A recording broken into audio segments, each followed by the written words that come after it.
Hola, ¿cómo están? Muy buenas noches, bienvenidas, bienvenidos a CNN Prime. Hoy vamos a tener una entrevista con el presidente de Renovación Nacional, el senador Rodrigo Galilea. ¿Por qué? Porque están cerrando y hay muchas novedades. De hecho, les podemos contar. Después de la entrevista les vamos a contar el dato de quién es un tercer o una tercer postulante de Renovación Nacional para la alcaldía de Providencia. Una persona a la que están tratando de convencer. Ya lo sabemos, se lo vamos a contar. ¿O no? Vamos a chequearlo y lo vamos a contar, pero les prometemos tener ese dato. Va a estar Rodrigo Galilea, entonces hay mucho que preguntarle. La situación y la petición de algunos diputados de remover al fiscal Armendáriz, obviamente está generando noticia.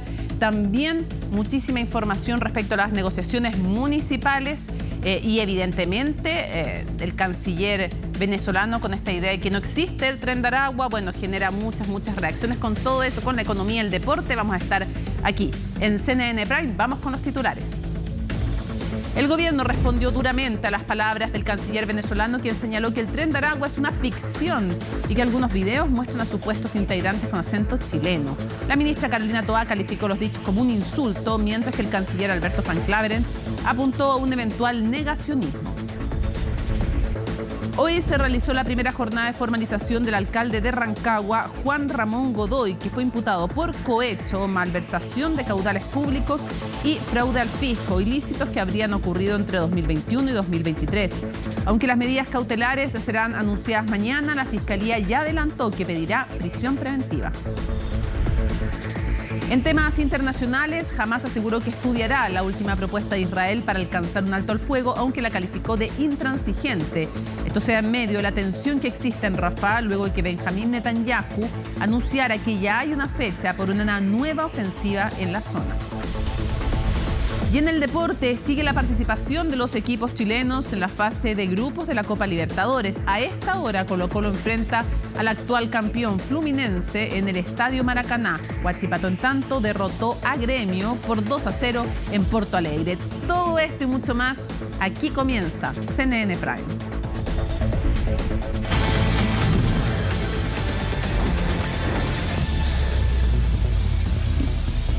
Bueno, y la formalización contra los implicados en el caso FACTOP se extenderá una tercera jornada luego de la petición de prisión preventiva realizada por la Fiscalía. Tenemos un tremendo equipo de reporteras en tribunales y ahí tenemos hoy día a Belén Saldías, quien nos va a contar todos los detalles de en qué va este caso, que es gravísimo. Belén, te escuchamos. Buenas noches. Buenas noches, Mónica. Sí, porque durante esta jornada el Ministerio Público, en específico la Fiscalía Oriente, detalló parte de estos hechos que se investigan en este caso denominado caso Facto, donde en definitiva se apuntan a 9 hechos en particular, donde se habrían cometido diversos delitos tributarios, delitos económicos, como por ejemplo estafa reiterada, lavado de activos, administración desleal, entre otros. Esto es parte entonces de lo que se detalló durante esta jornada, que recordemos es la segunda de esta formalización. La primera se concretó ayer y terminó con 2 personas con arresto domiciliario nocturno, además de arraigo nacional, el padre de los hermanos Sauer, Alberto Sauer, y además el abogado de la compañía de los Sauer, en definitiva de todas estas compañías que están ligadas a este clan familiar. Y de eso también se habló durante esta jornada, un poco el mecanismo que ellos utilizaban para, en definitiva, realizar estas defraudaciones, que incluso las hicieron a personas muy cercanas a ellos, personas que eran amigos de la vida, personas que se conocían del colegio. Era parte también de lo que se argumentaba durante esta jornada, tanto por el Ministerio Público como también por los querellantes de la causa, porque aún no habla la defensa. Se espera que ya pueda hacerlo durante la jornada de mañana. Se va a retomar a las 10 de la mañana, pero en definitiva lo que se conoce hasta el momento es cómo se manejaba un poco las empresas que ellos manejaban, porque aquí se apunta que ellos crearon estas 3 empresas, que son, en definitiva, son Factop S.P.A., STF Capital Corredores de Bolsa S.P.A. y Factop Corredores de Bolsa de Productos. Esas 3 empresas fueron creadas para realizar operaciones lícitas en su momento, porque sí tuvieron operaciones lícitas, pero posteriormente estas comenzaron a defraudar a ciertos clientes, tanto personas naturales como también personas personas jurídicas e incluso a sus propios inversionistas.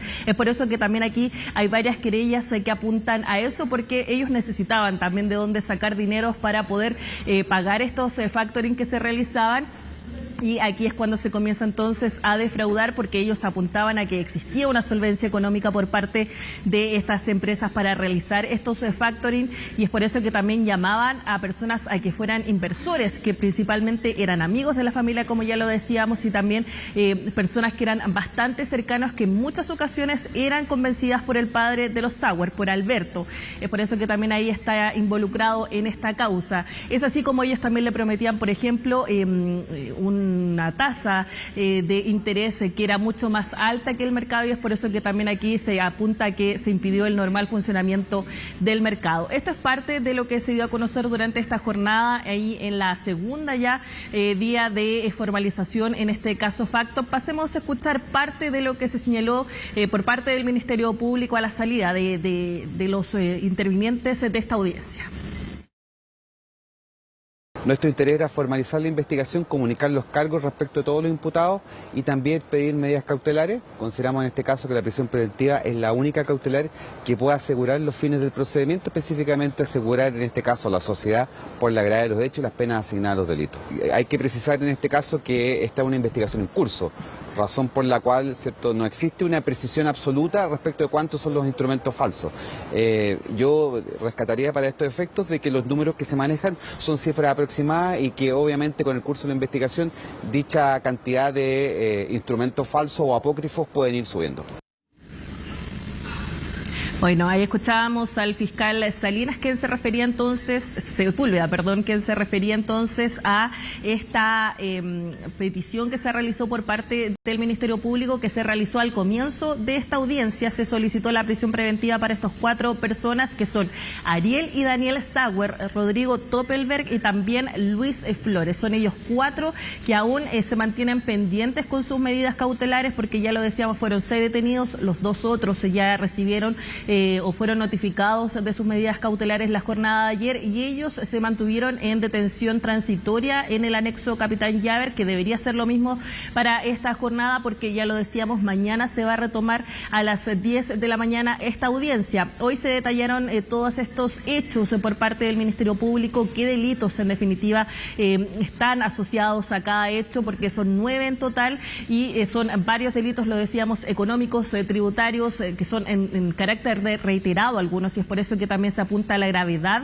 de los delitos y las penas asociadas para pedir esta prisión preventiva. Se detalló parte de los hechos, cómo actuaban, cómo era este mecanismo para defraudar. Pasemos a escuchar también parte de lo que se señaló en la audiencia por parte del Ministerio Público.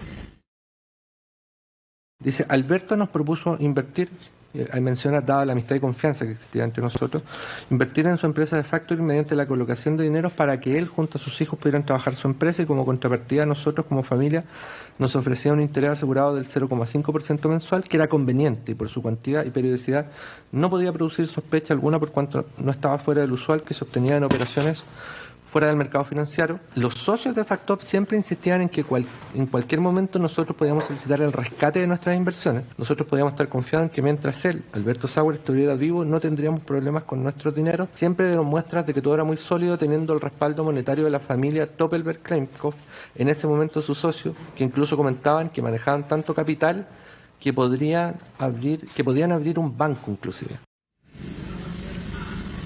Bueno, eso es parte de una declaración de una de estas querellas que se interpusieron en este caso por una de las víctimas. Aquí se da cuenta un poco también del actuar o cómo era el mecanismo que utilizaban para defraudar, y que recordemos que esto ya venía, o esto no surge de la nada, sino que aquí ya existía una investigación que incluso llevaba también la Comisión para el Mercado Financiero, donde tenía bajo la lupa tanto a Factop como también a STF, estas 2 compañías de los hermanos Sauer, por ciertas irregularidades que también también se asocian a este caso audios donde está involucrado Luis Hermosilla, también Leonarda Villalobos, junto a Daniel Sauer. El fiscal decía ayer que este hecho que está siendo formalizado durante estos días es el origen del caso audios, y ahí hay que hacer entonces esa relación, porque esto es algo que ya lo decíamos, estaba siendo investigado, aquí se está viendo también qué relación hay con el Servicio de Impuestos Internos, porque ellos también son querellantes en esta causa, y aquí se habla de que hubo muchos documentos falsificados, muchas facturas aquí que serían fraudulentas. Se hablan de aproximadamente 16.000 documentos electrónicos falsos que están siendo involucrados o que pertenecen a esta carpeta, que también generan un perjuicio, porque esto permitía, por ejemplo, que algunas empresas pudieran bajar su IVA. Son parte de los antecedentes que se entregaron también durante esta jornada. Pasemos a escucharlos. En este caso, los hechos primero son particularmente graves, porque los imputados mediante las empresas que representaban facilitaron a un gran número de clientes, como ya dije, más de 100 clientes hasta el momento, un gran número de documentos que al día de hoy, como ya dije, son alrededor de 16.141 documentos tributarios electrónicos falsos. Y clientes entre los cuales, como dije, son grandes grupos económicos, hay mucha gente involucrada, un gran número de víctimas y un gran monto de perjuicio. En este caso, solamente por concepto de IVA traspasado. No estamos hablando de otros impuestos, ya que la suma podría aún aumentar si seguimos en el fondo revisando el resto de la información tributaria que tenemos a la vista al día de hoy. Suman 2.282.192.765 pesos. Bueno, aquí se hablaba también del perjuicio que generaron estos documentos falsos, y se apuntaba que con estas cifras que se manejan por parte del Servicio de Impuestos Internos, los hermanos Sauer habrían emitido un total de 16 facturas al día entre los años 2021 y 2023. Todos estos antecedentes, ya lo decíamos, como parte de esta formalización que va a continuar la jornada de mañana. Se espera que a eso de las 10 de la mañana se pueda continuar para saber si es que se acepta o no finalmente esta prisión preventiva para estos 4 imputados que se mantienen en detención provisoria: Daniel y Ariel Sauer, Rodrigo Toppelberg y también Luis Flores, que estarían también dentro de los implicados mayormente en estos hechos, porque eso también era parte de los antecedentes que se dieron durante la jornada de ayer para este arresto domiciliario nocturno de estas otras 2 personas, que ellos no habían participado de todos los hechos, pero estos en cambio sí. Es por eso entonces que se está pidiendo su prisión preventiva, tanto por peligro de fuga, por peligro para la sociedad, como también por la gravedad de los delitos que se habrían cometido y que están siendo investigados. Mónica. Sí, y respecto del otro caso que está asociado, que es el caso Hermosilla Audios, el que tiene que ver con esta reunión en que estaban, como tú contabas, la abogada Villalobos y también uno de los Sauer, más el abogado Luis Hermosilla. En esa grabación, bueno, esa es una pieza clave en todo el entramado de esa arista. Y al respecto, ayer el director de la unidad anticorrupción, el ex fiscal, porque cuando pasan a ser jefes de esta unidad dejan el cargo de fiscal, Eugenio Campos, nos dijo ayer en CNN Prime que van a defender la licitud de esa prueba, porque le explica, una cosa es cómo se haya grabado, quién la grabó, cómo la grabó, pero nosotros tuvimos acceso y conocimiento de ella a través de la publicación que hizo CIPER, o sea, a través de un medio periodístico, y por tanto entienden como válida esa prueba. Y siguen investigando lo que tiene que ver con eventual pagos de coimas. Es una lista que no se ha descartado para nada que se haya pagado coimas a funcionarios públicos, así que sigue siendo un tema de investigación, y si va a llegar o no hasta el abogado Luis Hermosilla, nos dijo el fiscal, dependía de los antecedentes, así que seguimos súper atentos.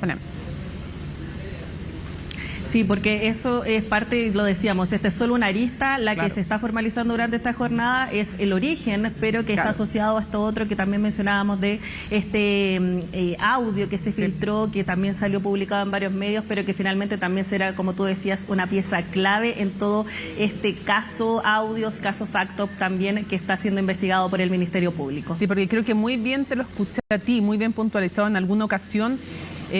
Esto es la formalización recién. Después, cuando se llegue a juicio oral, si es que se llega a juicio oral, en ese momento, cuando se acuse, antes incluso, primero se acusa y después se empieza la preparación para el juicio oral. Y lo que nos dijo ayer el fiscal es que por todos los delitos que se acuse, que se decida acusar, que es lo que se hace después se formaliza, se investiga, se acusa. Y como tú bien puntualizabas, después viene, alguna vez te lo escuché, el juicio oral, y en ese momento es cuando se discuten las pruebas, qué pruebas entran, qué pruebas no. Entonces, por eso que esta grabación se va a discutir en ese momento y la Fiscalía ya nos adelantó que efectivamente la va a defender como prueba válida. Así que queda harto camino todavía para ver en qué termina esto. Muchas gracias, Belén. Claro. Hasta luego. Buenas noches.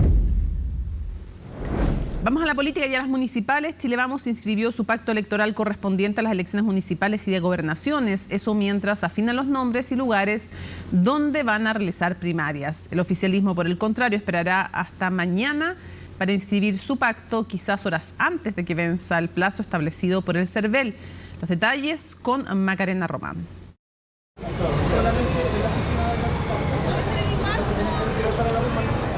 No querían que nadie se ausentara de la inscripción del pacto electoral de Chile Vamos, un acuerdo previo a las elecciones de octubre que quedó establecido ante el CERVEL. Estiman que en al menos 20 comunas y 2 gobernaciones habrían primarias en la derecha. Porque estamos pensando en algo mucho más grande que solamente en esta elección.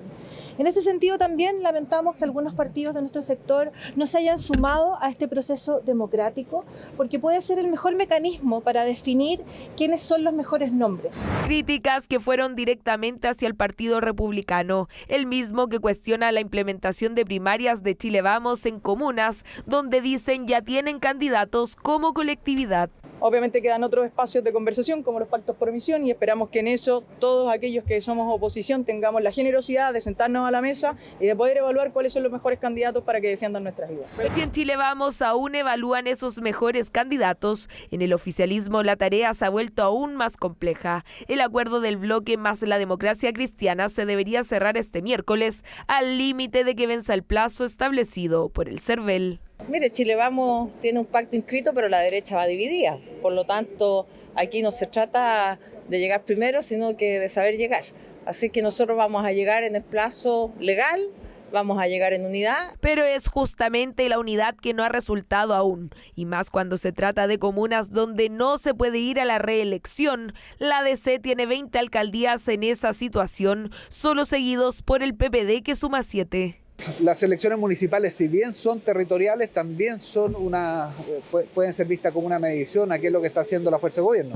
Si la fuerza de gobierno no es capaz de finalmente tener un pacto, claro, eso sería un problema para todos, pero fundamentalmente para el gobierno.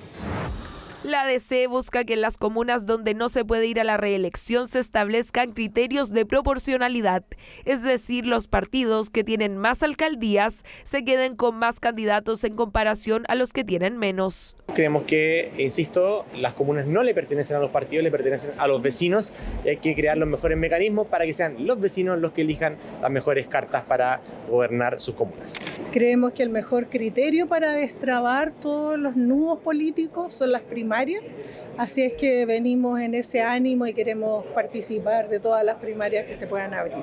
Primarias que continúan en dudas en comunas como Providencia. La exalcaldesa Josefa Errázuriz se bajó de la competencia aludiendo a que su nombre no genera unidad en el sector y entregando su respaldo a la exministra de Desarrollo Social y Carta del PS, María Fernanda Villegas. Soy consciente de que mi nombre no es un factor de unidad para sectores amplios, sino deseo ser el motivo de una primaria que resulte en divisiones, conflictos o quiebres. Esos gestos políticos son los que requerimos hoy día y mañana para tener una lista y un pacto electoral. ¿Espera lo mismo de la DC entonces? De todos, incluso del PPD, de la DC, del Partido Socialista, del PC, del Frente Amplio, de los 11 partidos requerimos unidad. El oficialismo más la democracia cristiana tiene hasta este miércoles para inscribir su pacto electoral. Y lo que será más importante y más complejo, llegar con un acuerdo de los nombres que competirán en primarias municipales y de gobernaciones. Y ahí está, en nuestra página web cnnchile.com tienen todas las informaciones, pueden revisar además las entrevistas, los reportajes, pero en esta ocasión destacamos lo siguiente: el gobierno ingresa un proyecto para las elecciones de 2 días con un feriado irrenunciable y sin ley seca. Bueno, ahí lo pueden ver entonces en nuestro sitio web. Hay toda una discusión con este ingreso al Senado de este proyecto que fija en 2 días, no todos están de acuerdo. Una iniciativa tiene suma urgencia además y considera, entre otros puntos, que el sábado 26 sea feriado ordinario. Ojo, el domingo 27 como irrenunciable, no los dos irrenunciables. Y esto tiene que ver también, entre otras cosas, con el comercio y el daño que se le puede hacer a la actividad económica. Le preguntamos además sobre este tema al ministro de las Express, Álvaro Elizalde, y esto fue lo que nos dijo. La iniciativa se va a presentar por el Senado, se va a iniciar su tramitación a contar de hoy, cuando se dé cuenta en la sala, a las 4 de la tarde, y comprende una serie de otras materias. Adicionalmente a la elección en 2 días, se establece la eliminación de la prohibición de la venta de alcohol durante los días de procesos eleccionarios. Históricamente en Chile se han realizado las elecciones con ley seca, eso se modifica. Respecto a este proyecto se establece la mantención del feriado irrenunciable para la jornada electoral del día domingo, y para el día sábado se establece un feriado ordinario. Día sábado, feriado ordinario; día domingo, feriado irrenunciable. Muchos temas que conversar junto al presidente de Renovación Nacional y también, por supuesto, senador Rodrigo Galilea. Muchísimas gracias por acompañarnos en CNN Prime. Buenas noches. Buenas noches, Mónica. Encantado de compartir unos minutitos con ustedes. Lo primero que quisiera preguntarle es cómo van las negociaciones municipales. Finalmente ya está claro en qué compiten juntos en pacto, en qué compiten separados. ¿Qué tan cerrado está? Si tuviéramos que poner un porcentaje de 1 a 100%, ¿a cuánto están de cerrar? A ver, lo primero que me gustaría aclarar, Mónica, es que lo único que se está cerrando en estos días, de hecho mañana en la noche a las 11:59, son básicamente 3 cosas. En primer lugar, el pacto. ¿Con quién vamos a ir en pacto? Y eso ya quedó resuelto. Es el pacto Chile Vamos tradicional, es decir, Renovación Nacional con la UDI, con Evópoli. Para no alcaldes. Hay partidos, no hay otros partidos. Para alcaldes y para gobernadores regionales, y por lo tanto también para cores y para concejales. Pero una preguntita, electoral. Es que ahí me surge una duda de inmediato que le quiero preguntar. ¿Van a ir en pacto y no o van a tener listas separadas en concejales, que es la forma tradicionalmente en que los distintos partidos miden su fuerza? Sí, es que quiero terminar primero la idea de qué significa que vayamos en pacto con la UDI y con Evópoli y con nadie más. De que nosotros en nuestras listas no podemos llevar militantes de un partido distinto a nosotros 3. Por eso es que me gusta aclarar este punto, que yo sé que es legal, pero aclara la película. En las listas de concejales o cores de Renovación, de la UDI o de Evópoli, solo pueden ir militantes de estos partidos o bien independientes, pero no pueden ir militantes, no sé, de amarillo, de demócrata, de republicano, de los socialcristianos. No, es un pacto en el que solo están estos 3 partidos. Esa es la primera cosa. En segundo lugar, está el tema de en cuántas listas vamos a ir para concejales y en cuántas listas vamos a ir para cores. Hoy día lo que inscribimos cerca del mediodía fue ir en 3 listas, es decir, Renovación Nacional llevará su lista propia de concejales más independientes, la UDI su lista propia. Perfecto. Y lo mismo Evópoli. Esto todavía tiene algún margen de conversación porque hay alguna opción de transformar estas 3 listas en 2. Pero lo que está legalmente inscrito en tercer nivel es 3 listas. Podría existir la posibilidad de la UDI con Evópoli y nosotros como Renovación Nacional ir solos. Pero eso es algo que se está todavía conversando. En principio estamos inscritos en 3 listas. Ya es que en algún momento se había dicho que podía ser RN Evópoli también. En algún momento se decía que podía ser RN Evópoli también, pero usted me dice que si es que cambia algo, podría ser UDI más Evópoli. Ahora, respecto de los alcaldes, que es un tema de alto interés nacional, ¿qué ha sido lo más difícil, senador? Porque algunos dicen que como tienen hoy día, por lo menos en las encuestas, buenas posibilidades de llegar a la moneda, hay quienes no están tan generosos, están casi con el traje listo para un futuro eventual gobierno. ¿Hay algo de eso o no? No. Y quiero terminar la explicación porque engancha con su pregunta, Mónica. Ya. La tercera cuestión que tiene que resolver que tiene que quedar resuelta al día de mañana tiene que ver con primarias legales. Sí, claro. Nosotros tenemos 3 fórmulas de resolver diferencias en nombres de alcaldes o de gobernadores.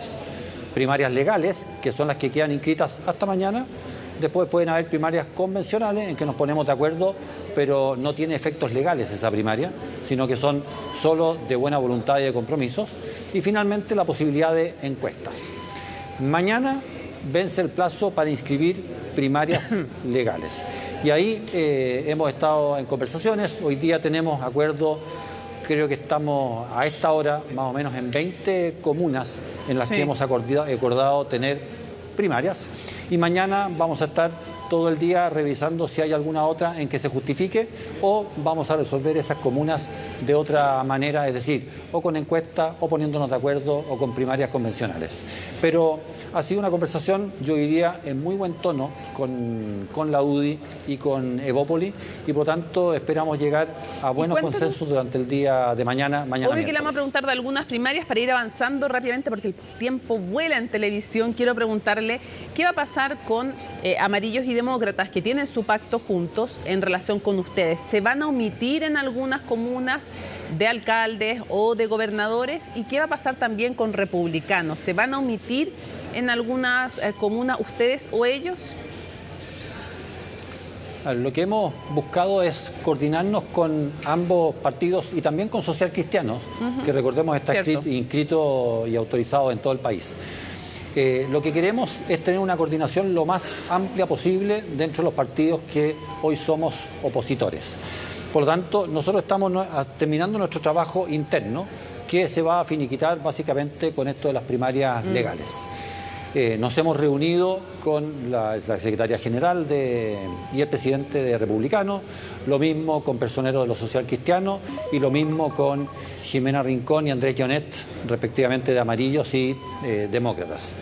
Y por lo tanto, lo que queremos es, una vez que ya todos tengamos hecho nuestros trabajos internos, sentarnos, coordinarnos y ver dónde tenemos eventualmente más de una candidatura y ver cuál de esas candidaturas son las que le hacen más sentido a la gente que vive en dichas comunas. Y en ese sentido, usted me dice que hay voluntad de coordinarse o de omitirse tanto con republicanos como con demócratas más amarillos. Eso es. Sí, perfecto. Me gusta la palabra coordinarse mucho más que omitirse, me gusta la coordinación, pero tenemos toda la voluntad mejor, dice usted. De hacerlo. Y por último, si es que vamos a competir, y por último, si vamos a competir, que estemos de acuerdo en competir. Ya. Pregunta, ¿qué le parece que Sichel no haya querido, él dice que no es que no quiera competir en primarias, pero en lo concreto, en los hechos, sin ponerle ningún adjetivo, ¿qué le parece que no se haya querido inscribir en primarias para Santiago? A ver, el hecho de ir a primarias normalmente es una decisión que se toma cuando hay candidatos que son bastante competitivos entre sí y que quieren efectivamente participar en esto. En Santiago ha pasado una cosa que es, yo diría, buena. Hay varios candidatos, está un concejal, que quizás es el que menos conoce el gran público, que es Juan Mena, que ha hecho un trabajo largo en Santiago. También está Sebastián Sichel, también está Mario Desbordes, también está Rodrigo Delgado. Y todos ellos, la verdad es que han manifestado con más o menos intensidad la posibilidad de asumir el desafío. Pero ninguno quiere ir a una primaria, sino que nos dicen y han hecho fe en las directivas de los partidos para decir, ¿saben qué? Ahí está nuestro nombre disponible, veamos todos los antecedentes y digamos y definamos cuál es la mejor carta para este desafío. Esto normalmente es conversando y conversando.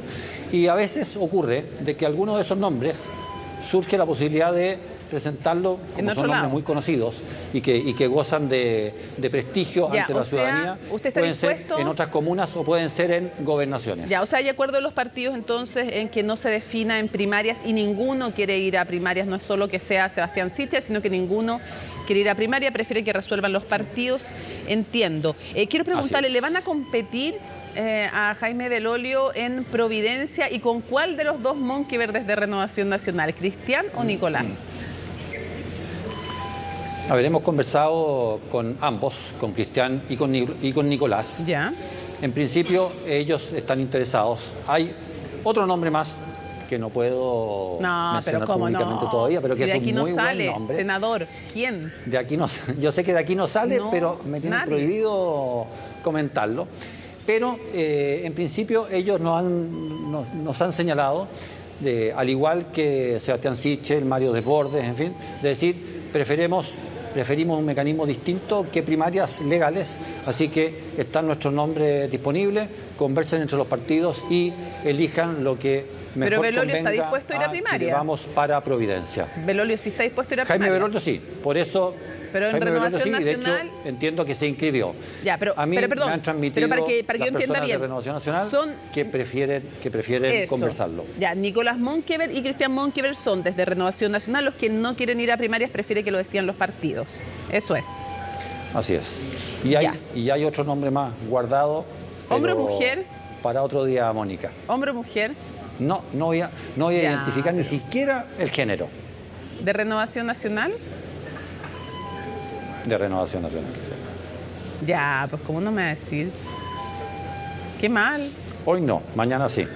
Hoy no se fía, mañana sí. Ya. ¿Será Marcela Sabat? No puedo dar ninguna pista, ese es un sí. Doña Mónica. Eso es un sí. Eso es un sí, porque si no me hubiera dicho que no. Es Marcela Sabat, la tercera carta. Si no me hubiera dicho que no. No puedo dar ninguna pista. Pero niéguemelo entonces. Es Marcela Sabat, ya. Ok, sigamos avanzando. Ni digo que sí, no puedo dar sí me quedó claro. Ya, ¿con cuál de los dos Osandón van a competir? Si es que van a competir en primarias en Puente Alto, está Carla Rubilar como una opción, que es la que apoya además el alcalde Codina. Primarias o no en Puente Alto, y cuál de los dos Osandón. Hay uno que es sobrino del senador Osandón y hay otro que es el hijo del senador, bueno, y el que es sobrino es concejal, además hay que decirlo. ¿Qué van a hacer ahí? Sí. Yo le he pedido al senador Osandón que ojalá pueda conversar con su hijo y con su sobrino, porque encuentro personalmente algo incómodo de que en una eventual primaria se enfrenten dos primos, además de Carla Rubilar. Esto es algo que lo estamos conversando, lo están conversando ellos también en un ambiente de su propia familia, en donde no me quiero inmiscuir, pero espero que en esto salga humo blanco y se pueda llegar finalmente a una primaria que no le cause problemas familiares a nadie. Pero, ¿en serio que una familia tiene que decidir quién compite y no el partido? Lo que pasa es que cuando se producen esto, una cosa tan inusual como esta, yo le pido a los integrantes de la familia pero es que esto es una actividad que por favor lo conversen pues, internamente, porque es una condición muy, muy especial que me gustaría que lo conversen ellos. Si finalmente ellos dicen, hemos conversado y vamos a competir, muy bien, pero quiero que le den una vuelta muy profundamente, porque encuentro algo inusual que dos primos hermanos se enfrenten en una elección como esta. Sí, pero bueno, que la gente decida, digo yo, no sé. Igual también es inusual que una familia tenga que ponerse de acuerdo en quién compite y no zanje el partido, el tema. Quiero preguntarle si usted cree que tiene potencial presidencial Marcela Cubillos. A ver, Marcela Cubillos, yo esto lo he conversado con ella, naturalmente que quiere ser la candidata de unidad y va a ser la candidata de unidad, de hecho, para la comuna de Las Condes, y no tiene pensado ningún otro desafío más que ser una gran alcaldesa en la comuna de Las Condes. Y por lo tanto, ese es su único destino hoy. Esperamos que tenga un gran respaldo ciudadano y ella lo único que tiene en su mente es eso. O sea, ella le descartó que asuma en Providencia, porque es como, claro, si va ella va a ganar, es bien difícil que no sea así, digamos. Entonces, ella descartó que vaya a asumir un cargo, si es que es electa como alcaldesa de Providencia, y luego se postulara a la presidencia de la República. Sí, es alcaldesa de Las Condes. Perdón por la corrección. Las Condes, no, le agradezco la corrección, sí. se la agradezco. No. Ya, ella descarta entonces que vaya a postularse a Las Condes y después a la presidencia. descarta completamente eso. Ella viene, va a competir y quiere ser una gran alcaldesa de Las Condes, y el día de mañana, por supuesto, va a respaldar a quien gane las primarias presidenciales de nuestro sector. Y si esa ganadora de primarias legales es el día de mañana Evelyn Matei, va a estar detrás de Evelyn Matei. Si es otra u otro que el que gane las primarias, va a estar detrás de esa persona. Y eso ella da total garantías, y no tengo ninguna duda de que es así, que es su decisión a firme. ¿Hay alguien que se le ocurra que pueda competir con Evelyn Matei hoy día? Yo creo que, bueno, a ella no se le ocurre, a mí no se me ocurre, porque sería, de hecho sería una decisión muy curiosa, y Marcela Cubillo la conozco bastante, no toma decisiones tan raras como decir, vengo, compito, salgo elegida, y un mes después renuncio para irme de candidato a presidencia. Es algo que no tiene sentido. Sí, no, yo decía, ella, alguien que le compita a Evelyn Matei, me imagino cuando está pensando en primarias legales, lo está pensando con amarillos, con demócratas y con republicanos. Estoy pensando en una primaria lo más amplia posible. Ya. Sabemos que republicanos hasta el día de hoy siempre han manifestado que quieren ir a la papeleta con José Antonio Kast, pero si existen candidaturas en Renovación, en Evópoli, en Amarillo, son demócratas, y eventualmente algún independiente invitado, no tenemos ningún problema en considerar los nombres para que la primaria sea lo más amplia y participativa posible. Antes que se acabe el tiempo, lo quiero llevar a dos temas. Lo primero es bien puntual. María Luisa Cordero, diputada independiente, pero que está en la bancada de Renovación Nacional, tuvo una nueva polémica, esta vez con palabras muy duras y que le dolieron a uno de sus colegas, porque dijo que los que se suicidaban no eran las personas con esquizofrenia, sino los padres de ellos que tenían que aguantarlo. Y la verdad es que ha creado harto impacto y harto rechazo, me parece de manera lógica esas palabras. Antes fue el tema de Fabiola Campillay, tuvo que disculparse en tribunales cuando puso en duda que la senadora Campillay estuviera ciega. Y ustedes no la sacaron de la bancada. Vuelve a pasar esto y quiero preguntarle si ella va a seguir estando en la bancada de Renovación Nacional como independiente, o ustedes van a tomar una medida después de lo que ha sucedido. A ver, lo primero que quiero decir es que María Luisa Cordero, el día de ayer en que ocurrió esto, de ayer o anteayer, inmediatamente dijo eso, se dio cuenta de que había cometido un error del cual se debía disculpar. Y de hecho, se disculpó. Jamás tuvo la intención y está realmente arrepentida de haber dicho lo que dijo y en la manera en que lo dijo. Por lo tanto, todo el mundo puede cometer errores. Yo sé que me van a decir, bueno, pero no es la primera vez. Yo siempre a las personas, cuando se disculpan de corazón, les tomo la palabra y acepto las disculpas. Tiene el firme compromiso de tratar de evitar situaciones como esta. Y la situación en la Cámara con la bancada de diputados de RN lo resuelven los propios diputados. Ella ha conversado largamente con la presidenta, con la jefa de bancada de diputados, la diputada Jimena Osandón, y espero que esto quede acá. Se ha acercado al diputado que se sintió muy afectado por estas declaraciones y espero que lo puedan arreglar de la manera más sabia y humana posible. Y si se vuelve a repetir apenas un lo hecho, dijo. Y si se vuelve a repetir un hecho de estas características. Yo siempre voy a conversar y conversar, sobre todo cuando las personas se dan cuenta de que cometieron un error. El problema fundamental son las personas que cometen errores y no se dan cuenta o no lo aceptan. María Luisa Cordero en este caso se dio cuenta inmediatamente de que había cometido un error, se disculpó, y yo espero, y ella también espera, y eso es mucho más importante, no volver a verse involucrada en cuestiones tan poco felices como lo que ocurrió esta semana. Ojalá. Lo lleva el tema del requerimiento que han presentado varios diputados, entre ellos dos de Renovación Nacional, para intentar remover al fiscal Javier Armendáriz. Estamos hablando de un fiscal que en este caso él no lleva la causa. Es bien importante hacer pedagogía de esto. Un fiscal regional no lleva las causas. Tiene debajo de sí a los fiscales, en este caso a la fiscal Jimena Chong, que lleva, entre otras causas, la causa en contra por delitos de omisión del general director de Carabineros, el general Yáñez.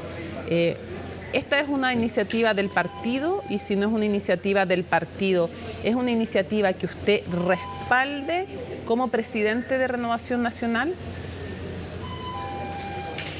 A ver, esta fue una iniciativa de 2 diputados de Renovación Nacional que se sumaron a un requerimiento con otros más de otros partidos. Yo en estas cosas trato de ser muy cuidadoso. El general Yáñez ha presentado un requerimiento ante el Tribunal Constitucional para evitar ser formalizado. Recordemos, Mónica, y también tratando de hacer pedagogía, que las formalizaciones son actos administrativos que de hecho no tienen prácticamente ningún recurso en contra porque es justamente un acto administrativo y uno simplemente le puede pedir al mismo fiscal que lo quiere formalizar que reconsidere la situación. Pero no existe un recurso de apelación, no existe un recurso de amparo, no existe nada. Y por lo tanto, esto que está intentando el general Yáñez es una forma más de evitar algo que él considera injusto y que de hecho yo también considero injusto, que es una formalización por omisiones respecto de una cuestión que él ni presenció ni tuvo cómo evitar en la práctica. Dicho eso, los diputados y cualquier otra persona que tenga autoridad me parece que siempre tiene que seguir los recursos estrictamente jurídicos y legales si quieren hacer alguna presentación respecto de un fiscal. No conozco el detalle de la presentación, no tengo de memoria, Mónica, para ser sincero, las posibilidades de que algún tercero tenga respecto de actuaciones de un fiscal en una causa en la que alguien no es parte. Y por lo tanto no es que lo quieren sacar del puesto y no me atrevo, no de la causa, lo quieren sacar dar una opinión terminante respecto de lo válido o no válido de la actuación de esos diputados. Senador, pero le recuerdo que la Constitución dice que clarísimamente dice que no se puede, artículo 76, no puede ni el presidente de la República ni el Congreso en caso alguno ejercer funciones judiciales, abocarse a causas pendientes, revisar los fundamentos contenidos de sus resoluciones o hacer revivir procesos fenecidos. Se está pidiendo sacar a un fiscal regional, que es un fiscal que ha investigado a Lavandero, a Orpi, Jadwe, Torrealba, ahora Yáñez. O sea, ha tenido bajo su tutela distintos tipos de investigaciones de todo color político. Y además está esta imposibilidad, según el artículo 76, de que se aboquen a causas judiciales o traten de influir en ellas los diputados. ¿Usted respalda lo que están haciendo y no es querer finalmente entrometerse en una facultad que no tienen? A ver, como decía Mónica, no conozco el texto ni el requerimiento que firmaron estos diputados. Dicen que ha sido parcial y quieren sacarlo. No sé. Que ha sido parcial, que tiene animadversión contra Carabineros, que ha sido injusto en los casos del estallido y etcétera. Ese es el fundamento. No sé si estamos propiamente tal en los casos del artículo 76, porque si estuviéramos en los casos del artículo 76, evidentemente que no se puede hacer y tiene que descartarse completamente esa acción que están intentando los diputados. En principio me parece algo muy inusual, muy inusual. Y por eso es que preferiría, antes de dar una respuesta más contundente y definitiva, leer efectivamente qué es lo que presentaron. Así que discúlpeme no ser más preciso, pero no me gusta opinar sobre textos que no he leído. Lo entiendo. Entonces, antes de despedirlo, porque sé que tiene que partir, le pregunto en términos genéricos. ¿Usted confía en la imparcialidad del Ministerio Público y en que pueden llevar adelante de buena manera la causa del general Yáñez, que el Ministerio Público y los tribunales que después revisan sus decisiones, porque no son ellos los que deciden, ¿confía usted tanto en el Ministerio Público como en los tribunales de justicia respecto de esta causa y de todas las causas? Yo en términos generales, Mónica, pongo fe en las instituciones de la República y espero siempre que fiscales regionales y el fiscal nacional cumplan de la manera más profesional y honesta su trabajo. Lo mismo que con cada uno de los jueces de la República. En general, existen recursos que permiten reclamar de una actuación que cualquiera de las partes considere indebida respecto de un proceso determinado, y eso es lo que yo espero, que esté todo dentro de los márgenes que los códigos, el Código Penal, el procedimiento penal, en fin, establezcan la propia ley orgánica del Ministerio Público para que cada uno haga su trabajo de la manera que corresponde. Así es que yo siempre voy a actuar con un juicio previo favorable hacia las instituciones de la República hasta que no se me demuestre lo contrario. Senador, muchísimas gracias por habernos acompañado en CNN Prime. Que tenga muy buenas noches. Bueno, muchas gracias, Mónica. Muchos saludos a todos. Nos estamos viendo. Bueno, tenemos una noticia, pero se la vamos a dar después. Más ratito las contamos. Estamos confirmando y tenemos casi el nombre del que hacía mención el presidente de Renovación Nacional para Providencia. Bueno, la ministra del Interior, Carolina Toá, calificó de inaceptables las declaraciones emitidas por el canciller de Venezuela, Iván Gil, quien aseguró que el Tren de Aragua no existe y que sería solo un invento mediático internacional para atacar a su país. El rechazo fue transversal en los distintos sectores políticos del país. Colomba Eichholz nos cuenta. Fue este lunes cuando el canciller de Venezuela, Iván Gil, se reunió con su par colombiano Luis Murillo en Cúcuta, Colombia. En la instancia, la autoridad del régimen de Nicolás Maduro afirmó que la organización criminal no existe y sería parte de una ficción creada por la mediática internacional para tratar de crear una etiqueta, como se hizo con el cartel de los soles en su momento. Como siempre se tiene que hablar mal de Venezuela, entonces ahora han inventado que hay una organización que opera desde Venezuela llamada Tren de Aragua y que afecta al mundo. Hemos demostrado no solamente que el Tren de Aragua es una ficción creada por la mediática internacional para tratar de crear una etiqueta. Etiqueta que en Chile ha probado ser visible desde 2021, cuando la Fiscalía de Tarapacá detuvo a un grupo de mujeres de nacionalidad peruana ingresando ketamina al territorio nacional. Al ser interrogadas, señalaron que habían sido mandatadas por el Tren de Aragua, levantando así las primeras señales del grupo al norte del país. Es bien impresionante, ¿no? Venezuela se dice a sí mismo un país bolivariano. Y la verdad es que Chile, Perú, Ecuador, Colombia, pueblos latinoamericanos han sufrido fuertemente el flagelo de esta banda criminal. Entonces es un insulto, no al gobierno de Chile, al pueblo de Chile, y no solo de Chile, a los pueblos de Latinoamérica, que se les diga algo así. Dado que el grupo organizado calificado como una empresa criminal ha expandido sus brazos operativos por todo el continente, donde autoridades la acusan de cometer numerosos delitos como narcotráfico, extorsión, secuestro y homicidio. No hay mucho que argumentar al respecto. La evidencia es notoria.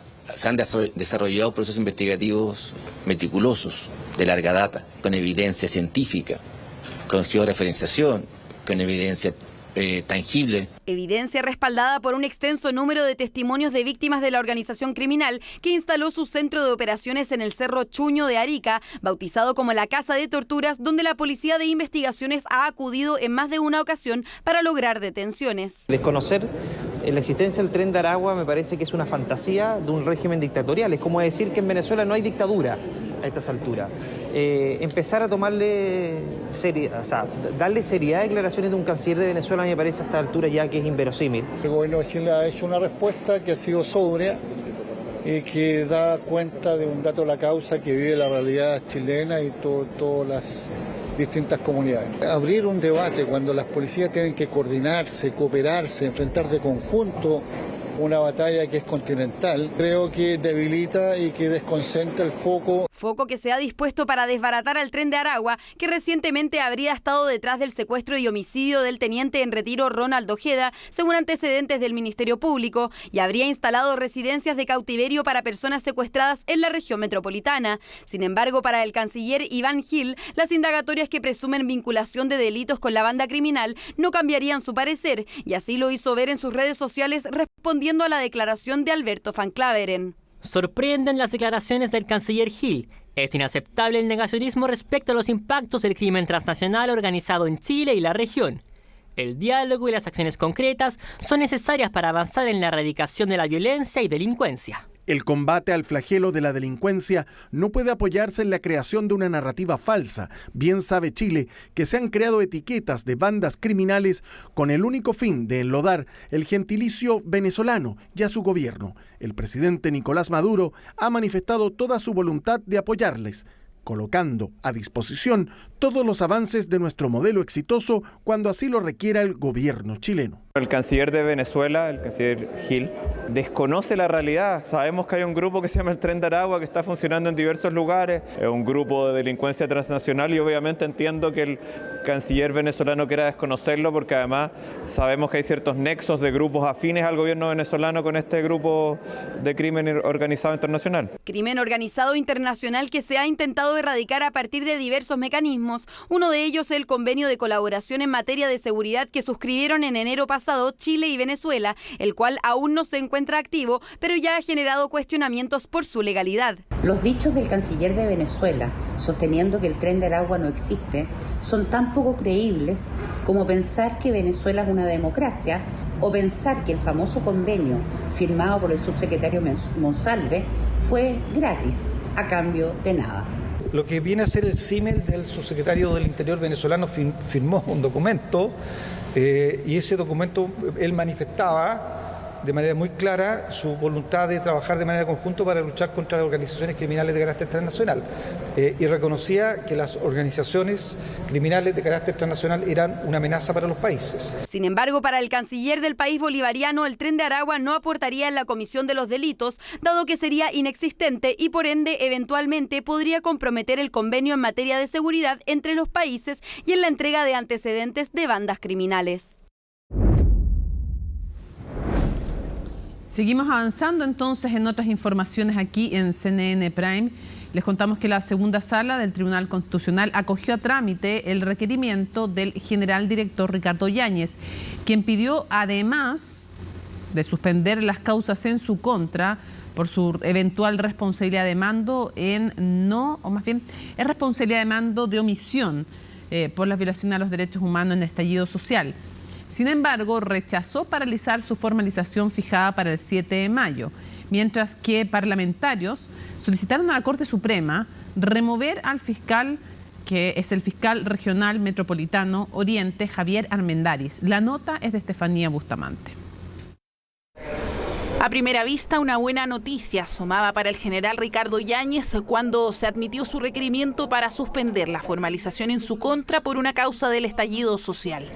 Pero de esa solicitud, solo una parte fue acogida por la segunda sala del Tribunal Constitucional. Se resolvió además rechazar por mayoría de votos la solicitud de suspensión de la gestión procesal pendiente, con el voto en contra de los ministros José Ignacio Vázquez y Marcela Peredo Rojas. Por 3 votos contra 2, los ministros del TC se opusieron a paralizar la investigación a Yáñez por su presunta responsabilidad de mando y omisión de apremios ilegítimos. En esa causa, el general quería evitar su formalización programada para el 7 de mayo. Queremos expresar nuestra satisfacción con lo resuelto por el Tribunal Constitucional. Resolvió rechazar la solicitud del general Yáñez mediante la cual pretendía que se suspendiera el proceso penal seguido en su contra y que de esa manera quedara sin efecto la audiencia de formalización. Antes de acudir al TC, la máxima autoridad policial ya había pedido anular su formalización 2 veces sin éxito. Acusa un procedimiento injusto, irracional y con vicios, donde la Fiscalía, según dice, le imputa delitos que no ha cometido. Por eso pide un procedimiento sin intervenciones políticas. Esperamos que el gobierno, en este contexto, no demore más su decisión de remover al general Yáñez de su cargo. Lo que está haciendo el general director de Carabineros hoy día es utilizar a la institución policial. Es el cuestionamiento de algunos querellantes al criterio de la Moneda sobre la permanencia de autoridades investigadas. Si bien algunos le han sugerido considerar su renuncia antes de ser formalizado, el gobierno defendió su derecho de acudir al TC. Es evidente que hay derecho de ocupar todas las herramientas que tiene el ordenamiento jurídico por parte de cualquier ciudadano frente a estas situaciones. Las decisiones de la defensa no tiene nada que señalar el gobierno de Chile al respecto. Y respecto al director de Carabineros, está ejerciendo su cargo y eso habla por sí mismo. Si no contara con la confianza del presidente, no estaría ahí. Pero la confianza del presidente sobre Yáñez no ha sido suficiente para convencer a la oposición, que escaló un peldaño más en la defensa al general director de Carabineros. Sí. Y a la vuelta hablamos con los medios. Sí. Hasta la Corte Suprema llegó la petición de diputados opositores, más la firma de un PPD, para solicitar la remoción del fiscal Centro Norte Javier Armendáriz en la causa que investiga el general Yáñez. En más de 50 páginas acusan mal comportamiento y negligencia del fiscal regional. La Corte Suprema tendrá que evaluar este requerimiento que hacemos de forma muy seria los diputados, tendrá que evaluar si este fiscal ha respetado sus distintas obligaciones, ha perseguido con el mismo esmero casos similares. Este requerimiento se suma al que en noviembre del año pasado hizo Yáñez para inhabilitar a los fiscales Armendáriz y Jimena Chong, ambos a cargo de la investigación que a juicio del general carece de objetividad e imparcialidad, una solicitud que fue rechazada por el fiscal nacional. Que hoy día la excelentísima Corte Suprema tome carta en este asunto para que tengamos un proceso que no tenga un sesgo político, porque lo que hemos observado claramente es que hay un sesgo ideológico. Mi experiencia en el trabajo con los fiscales es que no hay sesgo político y por eso es que no creo que sea conveniente encontrar que las investigaciones son buenas cuando afectan a unas personas y son malas cuando afectan a personas con las cuales uno tiene cercanía o instituciones con las cuales uno tiene cercanía. El requerimiento parlamentario deberá ser revisado por un pleno extraordinario de la Corte Suprema para acordar o no la remoción de Armendáriz. En paralelo, el TC iniciará los alegatos del requerimiento de Yáñez sin paralizar su formalización para el próximo 7 de mayo. A esta estrategia se sumó el exgeneral director de Carabineros, Mario Rosas, quien también recurrió al Tribunal Constitucional. Diputados de la UDI exigieron la renuncia del ministro de Educación Nicolás Cataldo acusando una crisis educacional en aumento. Los legisladores emplazaron al secretario de Estado acusando que no ha sido capaz a su juicio de resolver ninguno de los actuales problemas en el sistema de educación, como la falta de cupos en el norte del país, las deficiencias estructurales, la implementación de los SLEP, son los servicios locales de educación pública, y el sistema de admisión escolar. Los parlamentarios aseguraron que van a recurrir a todas las instancias e instituciones disponibles hasta lograr la salida del ministro Cataldo. Por su parte, el titular de Educación pidió a los diputados dejar los cálculos mezquinos y en lugar de eso, dijo, poner en el centro de las necesidades a los estudiantes de Chile. La diferencia entre colegios pagados hoy día y municipalizados es mucho más grande. Le han arrebatado a miles de jóvenes el sueño de ser profesional, el sueño de una educación de calidad, y el ministro no ha dado con las soluciones. Si no es que nos caiga mal el ministro de Educación, es que no le apunta a ni una. No logra solucionar el problema de infraestructura, no logra que funcionen los SLEP, no logra encontrarle matrícula a los jóvenes, especialmente en el norte del país, que no tienen dónde ir a clase. Ministro Cataldo, nos cae bien, pero no sabe hacer la pega. ¿Qué frustración debe sentir el ministro Cataldo de pensar que el 2015 venía como asesor a defender una reforma educacional que fracasó? Y le hemos pedido, por el bien de la educación, por el bien de los alumnos a lo largo del país, que dé un paso al costado, porque ha sido incapaz este ministro de resolver el grave problema que tenemos de deserción escolar, el grave problema que tenemos de deserción docente, por la violencia desatada que existe en los establecimientos educacionales.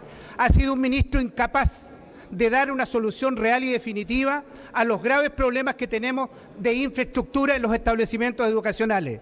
Y ha sido un ministro que no ha estado a la altura en terminar con el maldito sistema de la tómbola. Ningún antecedente parece suficiente en el contexto en el que estamos. Aquí quiero hacer un llamado a la oposición a poner en el centro a las y los estudiantes de nuestro país. Yo puedo entender que a muchos les genere incomodidad que un militante comunista esté a la cabeza de una cartera tan importante como el Ministerio de Educación. También puedo entender que en un año electoral el debate político se vaya polarizando y la sensatez vaya siendo reemplazada por cálculos mezquinos. Seamos honestos. Pero aquí estamos hablando de la educación de niñas, niños y estudiantes del país. Esta actitud y estos emplazamientos que forman parte de una estrategia de desinformación consistente y encono personal no ayudan al único objetivo que debería inspirarnos, que es trabajar por la educación de las actuales y las futuras generaciones. Hasta el Palacio de la Moneda llegaron los trabajadores de la siderúrgica Huachipato para abordar la crisis que atraviesa la empresa de acero chilena, mientras que en otro lado los accionistas de CAP se reunieron, todo esto a la espera de la sesión de la Comisión Antidistorsiones de este jueves. De ello nos cuenta la periodista de Minería 360, Camila Soumastre.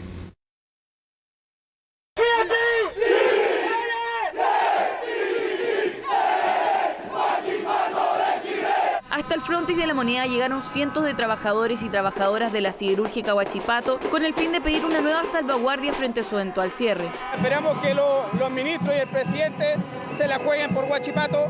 Es la única opción para que la empresa sobreviva. Nuestros maridos trabajan en turno, entonces no es posible que Talcahuano se termine con Huachipato. Huachipato no es tan solo una empresa, es un estilo de vida. No estamos pidiendo nada más que emparejar el camino para que tengamos un trabajo parejo, para tener una venta pareja. Los dirigentes fueron recibidos por los ministros de Economía y del Trabajo, instancia donde intentaron buscar soluciones que viabilicen las operaciones de la empresa y protejan a los empleados.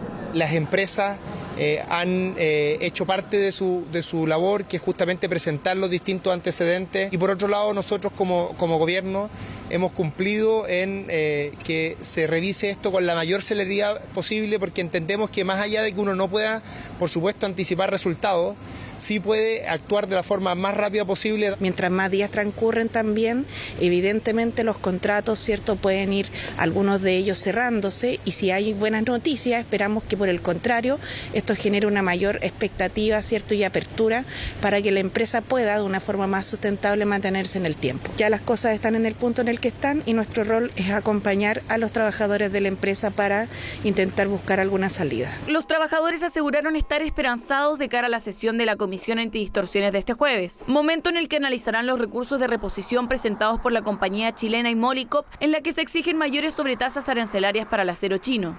Podríamos tener un terremoto social, ¿no es cierto?, aquí al 30 de junio de 22.000 desempleos. Pero en la conversación que hemos tenido con el ministro y la ministra, se ve que ha cambiado el diálogo. Le hicimos ver lo que hizo Estados Unidos hace un par de días atrás. ¿Cómo se está protegiendo de este gigante depredador que es China? Necesitamos esta aplicación. Lo que resuelve el problema inmediatamente hoy es la aplicación de las medidas de salvaguardia. Por eso nos vamos con expectación. El compromiso del ministro fue que el día jueves sesionara la Comisión Antidistorsión de Precios, y naturalmente que lo va a hacer, y esperamos prontamente después de esa reunión una segunda reunión, ¿cierto?, en que tomen las decisiones que nosotros nos solicitamos, que es el 25% para la barra para molienda y el 33%, ¿cierto?, para las bolas de molienda. 33 y 25% que distan de los impuestos provisorios recomendados por la entidad, los cuales rodean el 15% en promedio para las bolas y barras de acero. Por otro lado, se llevó a cabo una nueva junta de accionistas del Grupo CAP. Mientras que algunos inversionistas apuestan por la clausura, desde la directiva no descartaron sumar el Estado como socio. No descartamos ninguna alternativa. Y entre ellas, obviamente, si es que hay algún socio estratégico que contribuya, estamos abiertos a conversar. Pero ahora, hoy día, cualquier socio estratégico estamos dispuestos a conversarlo. Yo creo que hoy día nuestro foco es conseguir esa cancha pareja. ¿Hasta qué punto una salvaguardia 25, 33, lo que esté pidiendo la compañía, es un dique que efectivamente para el hecho que China nos envía un acero bastante más barato que el que podemos producir internamente? Semana que resulta clave para definir el futuro de más de 22.000 trabajadores de la región del Biobío a la espera de la resolución por parte de la Comisión. Y seguimos avanzando en otras informaciones aquí en CNN Prime, después de que revisamos lo ocurrido justamente con el tema de la siderúrgica Huachipato, pero en el ámbito judicial hay más noticias. Hoy se realizó la primera jornada de formalización del alcalde de Rancagua. Juan Ramón Godoy fue imputado por 4 delitos de corrupción, los que el jefe comunal descarta haber cometido. La Fiscalía pidió prisión preventiva, una solicitud que va a ser decidida mañana en la segunda jornada de formalización. ¿Cuáles fueron los detalles entregados en este caso? Lo revisamos en el informe de Natalia Muñoz.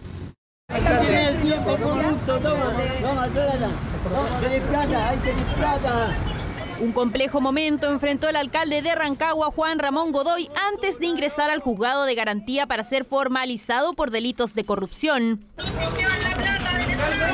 La Fiscalía lo acusa de malversación de caudales públicos por más de 2.300 millones de pesos, delito del cual Godoy busca defenderse. Con mucha tranquilidad, nosotros venimos hoy día a presentar lo que fue 1 año y medio de investigación, de los cuales no tuvimos acceso en la primera parte de la investigación porque estaba reservada. Por tanto, hoy día lo que vamos a hacer es presentar nuestros argumentos para la defensa. Argumentos para defenderse de la información que el Ministerio Público acumula en más de 7.000 páginas con evidencias que golpean la administración de Godoy, a quien se le imputa fraude al fisco, malversación de caudales públicos, cohecho y lavado de activos. Formalización que no enfrentó solo, sino con 4 empresarios vinculados en la causa: Javier Cornejo, Diego Barba, Carlos Rodríguez y Daniel Salazar.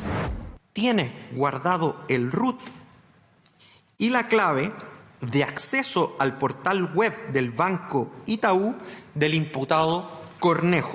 La Fiscalía detectó que el alcalde de Rancagua usaba una tarjeta de débito de un proveedor de la municipalidad para sus gastos personales, que pertenecería a Javier Cornejo, empresario y amigo del jefe comunal, quien quedó con arresto domiciliario total y no quiso entregar declaraciones. Se va a referir al proceso. Don Javier conoce al alcalde mucho antes de que él fuera alcalde, y en ese contexto evidentemente que fue un error la entrega ocasional de una tarjeta de débito, ¿no? Seguiremos colaborando para aclarar los hechos, más allá que estos sean o no sean delitos. Lo importante es que sean aclarados adecuadamente. Cornejo provee a través de 8 empresas de distintos servicios a la municipalidad de Rancagua y según la Fiscalía esto se hizo a través de convenios irregulares en modalidad de trato directo que se realizaron entre 2021 y 2023.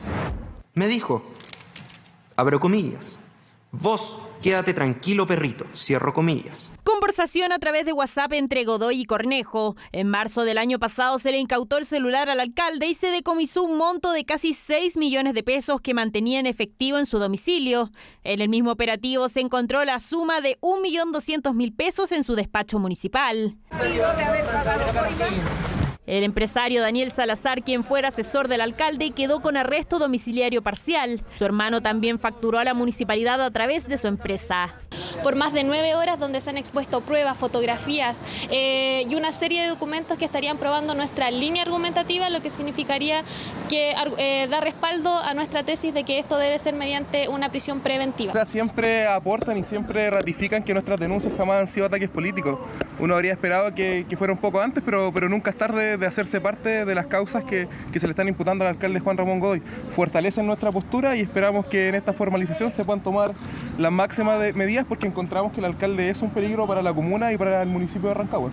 Además, el Servicio de Impuestos Internos se querelló con el jefe comunal por presuntos delitos tributarios que alcanzan un perjuicio fiscal superior a los 474 millones de pesos, lo que se suma a la querella presentada por el Consejo de Defensa del Estado a fines de marzo, que lo acusa de cometer delitos asociados a actos de corrupción, incluyendo cohecho y fraude al fisco. Estamos todavía en la mitad de la formalización. Hoy día por primera vez tenemos la posibilidad de defendernos. Hay muchos antecedentes que son constitutivos de un error de parte de la Fiscalía y existen algunos antecedentes que incluso acreditan que algunos hechos que imputan como delito no existen.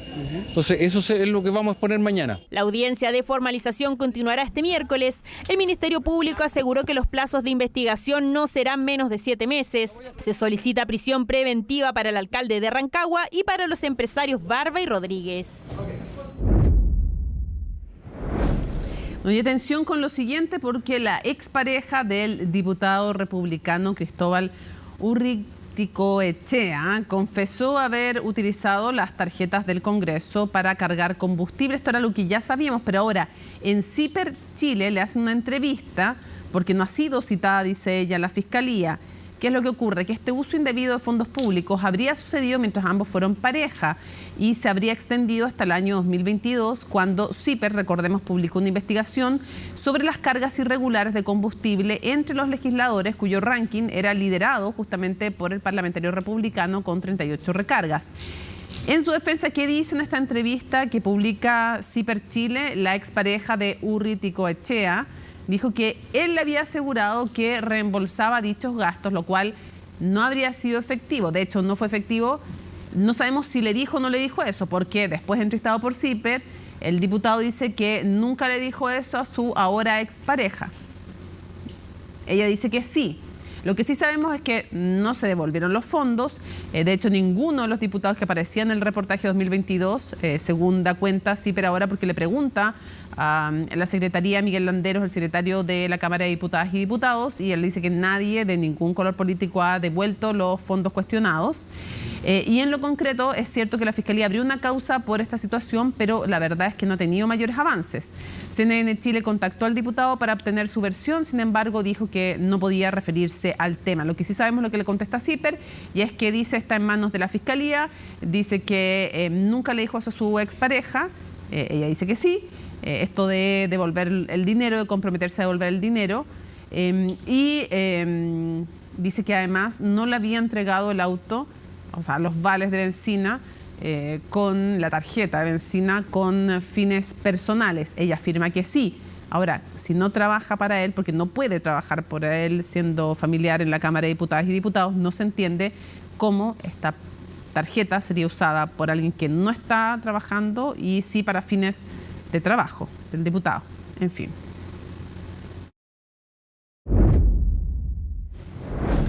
Dos novedades respecto al tema municipal. Esta declaración en que baja su intención de competir por Puente Alto el Manuel Osandón Lira, hijo del senador Manuel José Osandón.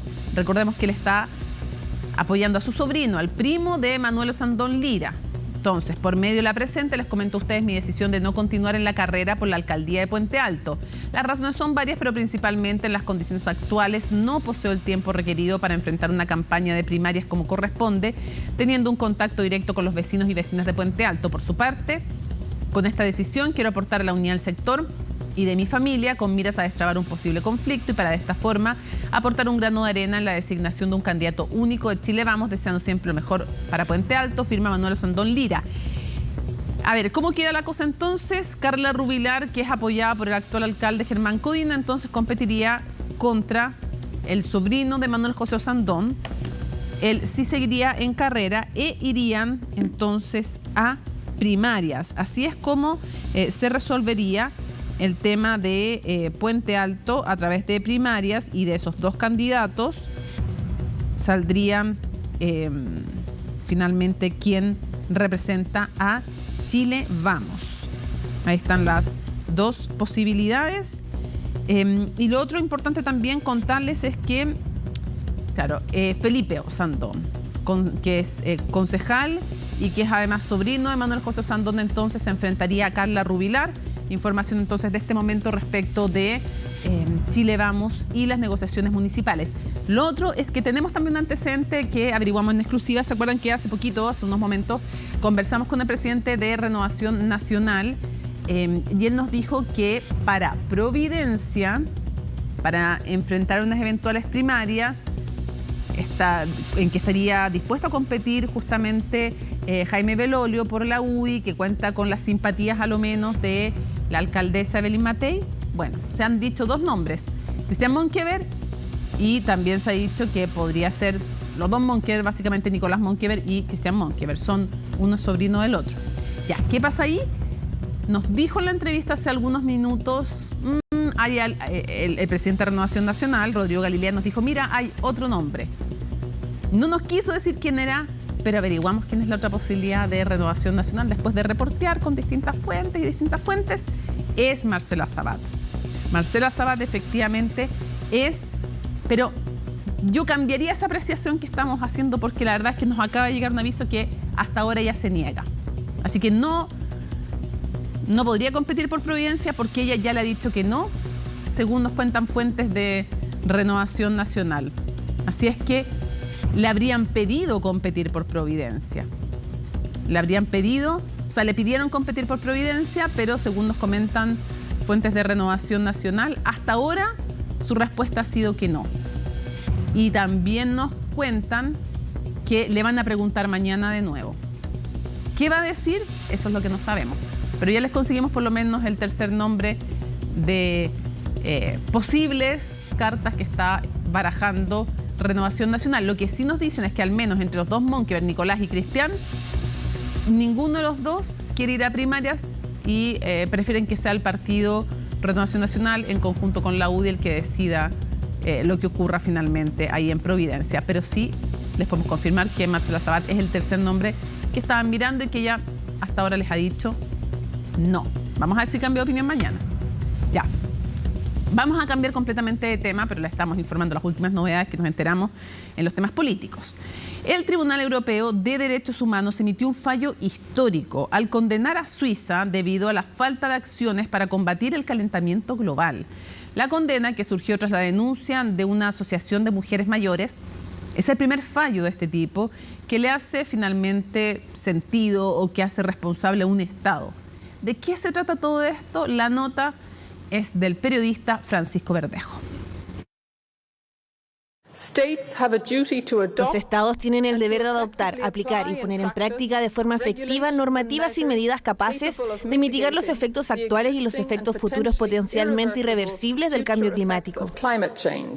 Una sentencia histórica. Con 16 votos a favor y 1 en contra, el Tribunal Europeo de Derechos Humanos falló a favor de una agrupación suiza de mujeres mayores quienes demandaron al gobierno de su país por faltas de acción para mitigar la crisis climática. Esto incluye la incapacidad de cuantificar mediante un presupuesto de carbono o de otro modo las limitaciones nacionales de emisiones de gases de efecto invernadero. El fallo establece que Suiza transgredió el artículo 8 del tribunal, indicando que el cambio climático quebranta el derecho al respeto a la vida privada y familiar. De ahora en adelante, el país tendrá que hacerse responsable de sus emisiones de gases de efecto invernadero. La sentencia de hoy es histórica y estamos muy contentas de haber llevado esto hasta el Tribunal Europeo de Derechos Humanos. Ahora estaremos muy atentos a que Suiza ponga en práctica la decisión. Suiza debe tomar medidas para ejecutar esta sentencia. Tiene la obligación de hacerlo. Nos tomamos en serio esta obligación, pero para ello necesitamos tiempo para examinar qué vías, qué medidas podrían proponerse. El grupo batalló por años en Suiza y tras ser rechazadas por el Tribunal Federal de ese país, decidieron llevar el caso a la corte ubicada en Estrasburgo, Francia. Estoy tan conmocionada, positivamente conmocionada, tan feliz. Porque podíamos hacer algo, podíamos contribuir al futuro, a un futuro mejor para nuestros hijos. El triunfo de los suizos, según indican los especialistas, podría significar un gran precedente para nuevos casos a futuro, en especial para procesos judiciales similares que se están dando en países como España, Suecia o Italia. La decisión afirma que el Tribunal Europeo de Derechos Humanos se aplica a la crisis climática, que los gobiernos tienen la obligación legal de actuar y han defendido el derecho de las personas a acudir a los tribunales y cuestionar las débiles medidas climáticas de sus gobiernos. Las sentencias de hoy dejan muy claro que los estados europeos tienen la responsabilidad legal de tomar medidas en tiempo real y proteger a la gente, proteger a sus ciudadanos. En tan solo una jornada, el tribunal tuvo que resolver 3 juicios climáticos hacia distintos estados europeos. 2 no tuvieron resultados favorables. 1 fueron jóvenes portugueses que demandaron a 32 países europeos para condenarlos por inacción climática, motivados por los incendios forestales que afectaron a Portugal en 2017. Otro, un exalcalde francés que denunció a su país por falta de medidas ante el calentamiento global, con una demanda individual rechazada por su país en 2021. Ya, pues estamos junto a Alicia Contreras para revisar todas las informaciones internacionales con nuestra editora internacional. ¿Cómo está? Buenas noches. Muy buenas noches, Mónica. Sí, partamos entonces con la última actualización de la guerra entre Israel y Hamas, porque siguen las negociaciones en el Cairo para lograr un acuerdo entre Hamas e Israel. El problema es que Hamas pide un alto al fuego, mientras que Israel, hoy día el primer ministro de Israel, Benjamín Netanyahu, insistió en que ellos quieren acabar con todas las bases de Hamas, y eso incluye la ciudad de Rafah, donde se mantiene más de 1 millón de palestinos. Y todo esto ocurre mientras se sigue trabajando para que ingrese ayuda humanitaria a la franja de Gaza. Laura Soto hizo un completo informe de lo último que está ocurriendo respecto de este tema. انحرمت كعيشة طفلة بصحى من الصبح بنقل مية من نقل المي للجلي من الجلي للغسيل كل الطفولة ما شفناهاش في الأيام هذه راحت علينا La búsqueda de un recurso tan básico como el agua se convierte en una verdadera odisea en Gaza. Maha Al-Zarzak es una adolescente de 15 años, desplazada interna de esta guerra, que diariamente toma sus bidones de plástico y sale a buscar agua potable para su familia. Una rutina que puede repetir más de 10 veces al día y que a su corta edad ya le está generando problemas de salud. Por llevar agua me duele la espalda y las manos. Tengo las manos hinchadas. El agua es muy pesada. Hay algunos días en los que no podía dormir porque me dolía la espalda por cargar agua. Nunca había experimentado nada así. A la escasez de agua se suma la falta de otros suministros esenciales, derivado de un ingreso de ayuda humanitaria a Gaza que se hace insuficiente en medio de las severas restricciones que impone Israel. Tel Aviv anunció este martes la inspección y posterior ingreso de 468 camiones de ayuda humanitaria a Gaza, lo que calificó como una cifra récord desde el inicio de la guerra. Sin embargo, el número todavía no alcanza los entre 500 y 600 diarios que son necesarios según la ONU, a la vez que las cifras presentadas por Israel distan de las expuestas por el organismo internacional. Nunca conseguiremos que coincidan los números de estos camiones, y hay una razón para ello. En primer lugar, ellos cuentan lo que inspeccionan y envían a través de la frontera. Nosotros contamos los camiones que llegan a nuestros almacenes. Entre los dos hay problemas. El gobierno de Netanyahu prometió la semana pasada abrir un nuevo paso fronterizo al norte de Gaza y poner a disposición el puerto de Ashdod para el desembarco de ayuda, algo que, según informan fuentes al diario El País, aún no ha sucedido. Mientras tanto, las negociaciones por un alto al fuego continúan. Hamás informó este martes que están estudiando la última propuesta de Israel, aunque aseguran que esta no satisface sus demandas. Turquía anunció restricciones al comercio con Tel Aviv hasta que declaren un cese de las hostilidades y permitan el acceso continuo de ayuda humanitaria. El gobierno israelí decidió responder con la misma moneda. Nuestro ministro de Asuntos Exteriores dijo que Erdogan, por desgracia, ha vuelto a sacrificar los intereses económicos del pueblo de Turquía por su apoyo a Hamás. Dejamos bien claro que Israel no cederá ante la violencia y la extorsión. Por otra parte, las intenciones de Netanyahu de llevar su operación militar terrestre a Rafah no se detienen. El primer ministro israelí aseguró que ya se ha fijado una fecha para ingresar a la ciudad fronteriza con Egipto, donde se refugian más de 1 millón de palestinos. Completaremos la eliminación de las brigadas de Hamás, incluso en Rafah. No hay fuerza en el mundo que nos detenga. Hay muchas fuerzas que lo intentan, pero no servirá de nada. Estamos hablando con ellos sobre formas alternativas y, a nuestro juicio, eficaces de resolver un problema que necesita solución, pero haciéndolo de una manera que no ponga en peligro a los inocentes. Esas conversaciones están en curso. Mi expectativa es que volveremos a ver a los colegas israelíes la próxima semana para conseguirlo. Desde Estados Unidos afirman que no se les ha informado sobre ninguna fecha para llevar a cabo esta operación que preocupa a la administración de Biden. Estados Unidos dice que ellos no han recibido ninguna confirmación de cuándo Israel va a atacar Rafah, pero desde Reino Unido dicen que hay que prepararse para lo inevitable, que es que Israel podría atacar esta ciudad donde, ya decía Laura, se refugian más de 1 millón de palestinos. 1,5 millones de palestinos, y por lo menos, si se mantiene el promedio, que es el promedio de la Franja de Gaza, la mitad de ellos son niños. Tal cual.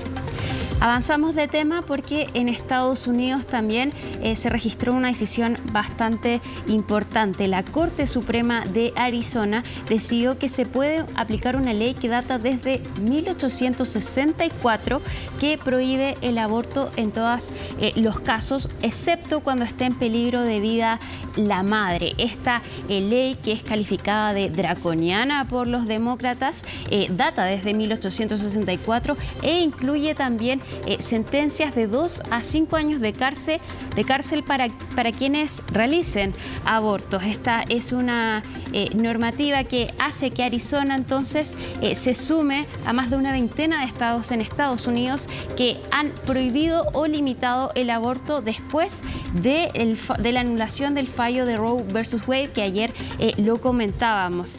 Esta ley, eso sí, se va a bloquear durante 14 días, por lo que las personas o las autoridades pertinentes pueden acudir a tribunales inferiores o a la Corte Suprema para poder revertir esta decisión de la Corte Suprema de Arizona. Escuchemos lo que dijo la fiscal general de Arizona por este tema.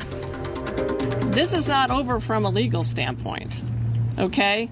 My office is... Esto no ha terminado desde un punto de vista legal. Mi oficina está, mientras hablamos, discutiendo cuáles son nuestros próximos pasos, ya sea apelar esta decisión ante la Corte Suprema de los Estados Unidos, sea eso, aprovechar la oportunidad que parece que el tribunal nos dio al tomar esta decisión y las cuestiones constitucionales que quedan en manos del Tribunal Superior. Por lo tanto, la cuestión no está zanjada, mientras la prohibición de 1864 aún no está completamente litigada.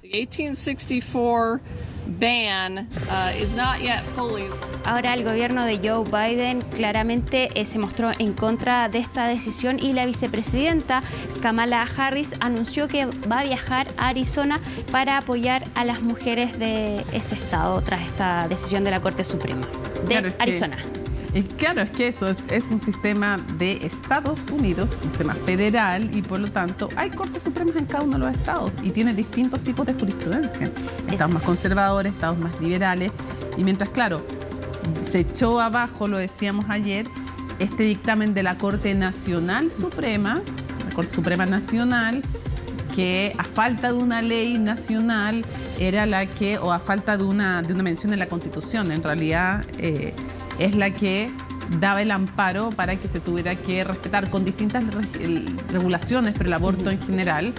Cuando se echa abajo aquello, queda a disposición y de criterio de las Cortes Supremas de cada estado y de las legislaturas de cada estado, a menos que, como dice ahí la fiscal de Arizona, se apele de esta decisión a la Corte Suprema Nacional.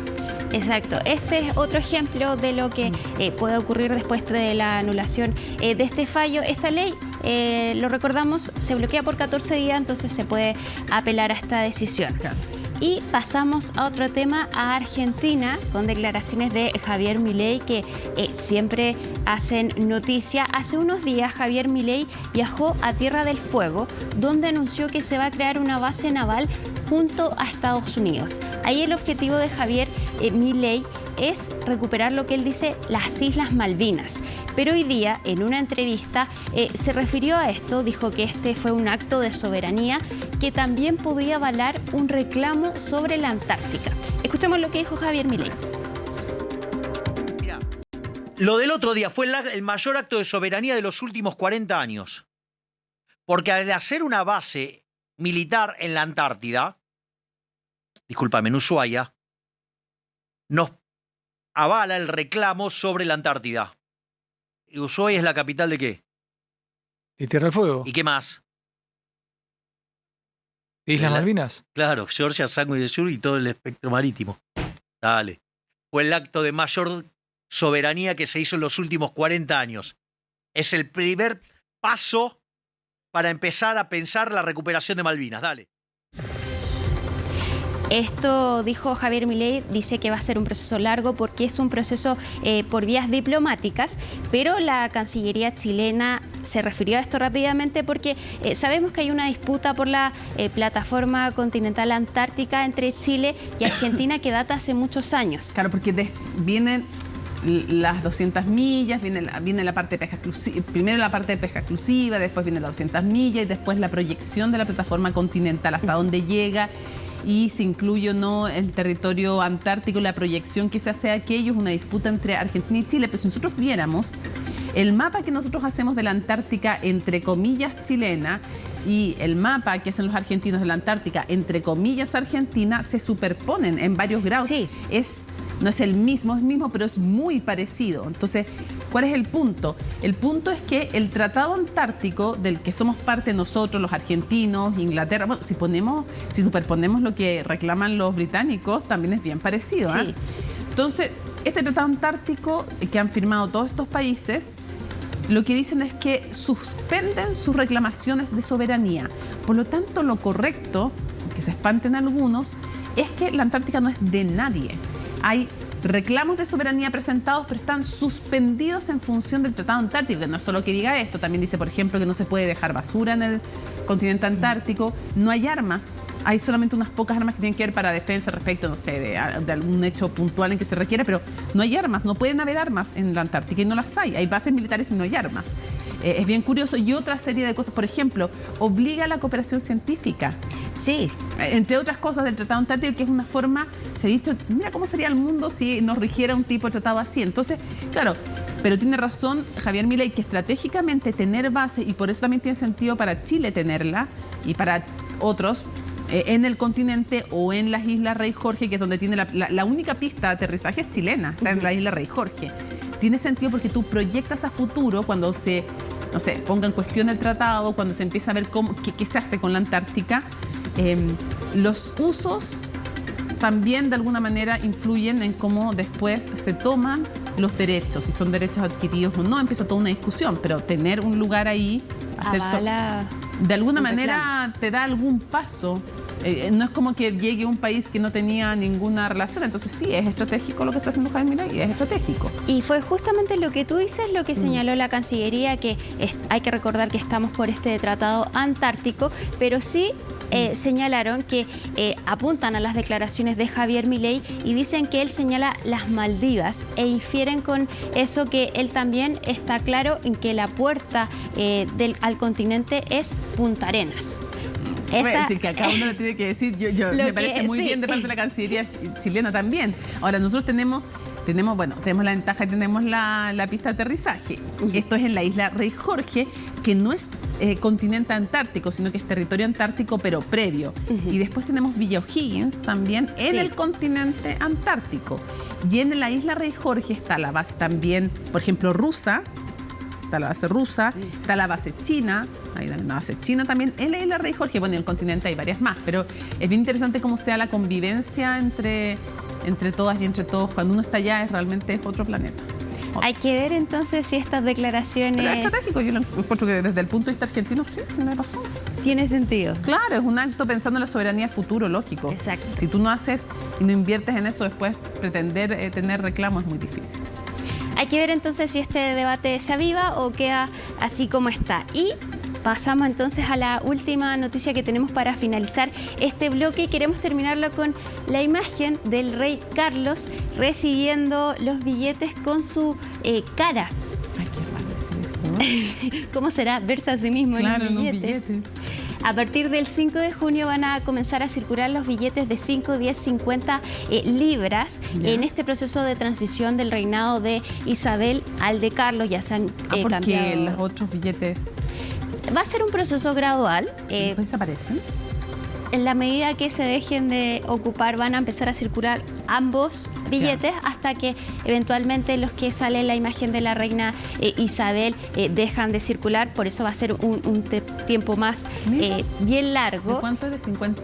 De 50 libras. Y a diferencia de los billetes en que sale Isabel aparece con la corona. Carlos no aparece con la corona. Razón. Mira, qué aguda eres. Mira tú, no me había fijado en ese detalle.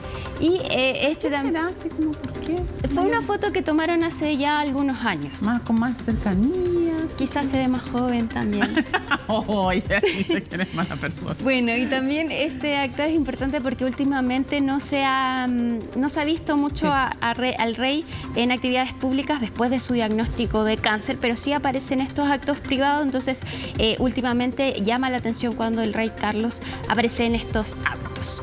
Con eso entonces terminamos esta revisión de internacional. Ya pues, muchísimas gracias Alicia por toda la información con las 50 libras. Entonces nos vamos a la pausa y volvemos con más El Deporte y Más aquí en CNN Prime.